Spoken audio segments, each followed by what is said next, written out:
Hello అండి, అందరికీ నమస్కారం. ఈరోజు మనం వినబోయే నవల పెలిక్స్ రాజ్ కమల్ గారిది నీ పరిచయం నాలో.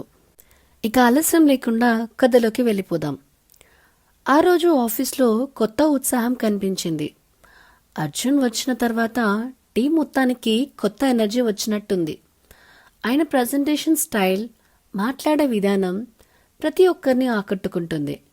కానీ మాధవి మాత్రం ఎప్పుడూ కొంత దూరం ఉంచేది. తన పని తనదే అన్నట్లు ఎవరితోనూ ఎక్కువ మాట్లాడేది కాదు. అర్జున్ గమనించాడు ఆమె నిశ్శబ్దాన్ని. మీటింగ్ ముగిసిన తర్వాత దగ్గరకు వచ్చి అడిగాడు, మీ ఐడియా చాలా బాగుంది మాధవి, కానీ మీరు మీ ఆలోచనను మరింత స్పష్టంగా ప్రజెంట్ చేయాలి. మాధవి సిగ్గుగా నవ్వింది.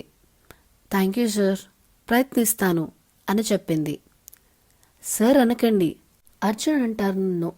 టీంలో అందరు ఫ్రెండ్స్. అతని చిరునవ్వు చాలా సహజంగా ఉంది. కానీ మాధవ్కి మాత్రం కొంచెం అసహజంగా అనిపించింది. ఎందుకంటే చాలా కాలం తర్వాత ఎవరో తనతో ఇలా స్నేహపూర్వకంగా మాట్లాడారు. మధ్యాహ్నం లంచ్ టైంకి టీం అంతా కలిసి క్యాఫెటేరియాలోకి వెళ్ళింది. మాధవి ఆలోచిస్తూ టేబుల్ అంచున కూర్చుంది.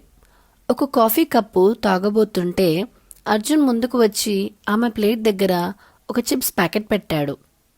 మీకు ఇది ఇష్టమా అని అర్జున్ అడగగా, మీకెలా తెలుసు అంటూ మాధవి అడిగింది. చూడగానే అర్థమైంది, చిప్స్ తినేవాళ్ళు సింపుల్గా ఉంటారు అని అర్జున్ వాపోయాడు.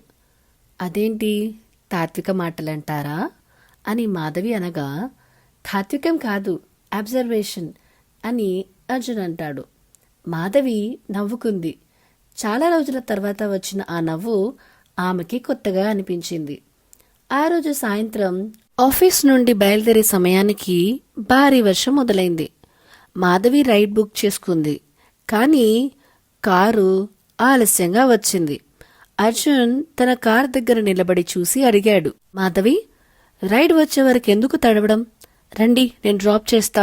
మాధవి మొదట సంకోచించింది, కానీ వర్షం మరింత పెరగడంతో అంగీకరించింది. కారులో మౌనంగా వాతావరణం.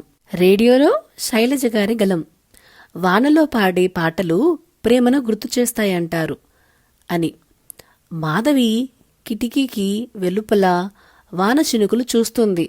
అర్జున్ ఆమె వైపు ఒకసారి చూశాడు. ఆ క్షణంలో మాధవికి తడిమినట్లు అనిపించింది. ఏదో అజ్ఞాత బంధం ఆరంభమైందని.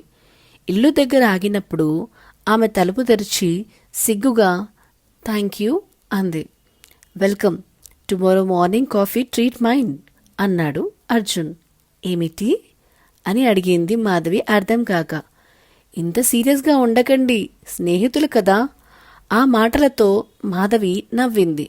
కానీ ఆమె మనసులో మాత్రం ఒక ప్రశ్న, ఈ స్నేహం తప్పుగా మొదలైనదా లేక సరైన మార్గంలో నడుస్తుందా అని. ఆ రాత్రి నిద్రపోయే లోపే అర్జున్ పేరు మనసులో పలకరించింది. మాధవికి తెలియకుండానే ఆ స్నేహం ప్రేమ వైపు నడవడం ప్రారంభమైంది. ఇదేనండి నీ పరిచయం నాలోని సెకండ్ చాప్టర్. కథ నచ్చితే లైక్ చేయండి, షేర్ చేయండి, అలాగే ప్లీజ్ కామెంట్ కూడా చేయండి. ఇలాంటి మరిన్ని అప్డేట్స్ కోసం మన ఛానల్ ద నావెల్ విస్పరర్ని సబ్స్క్రైబ్ చేయడం మాత్రం మర్చిపోకండి.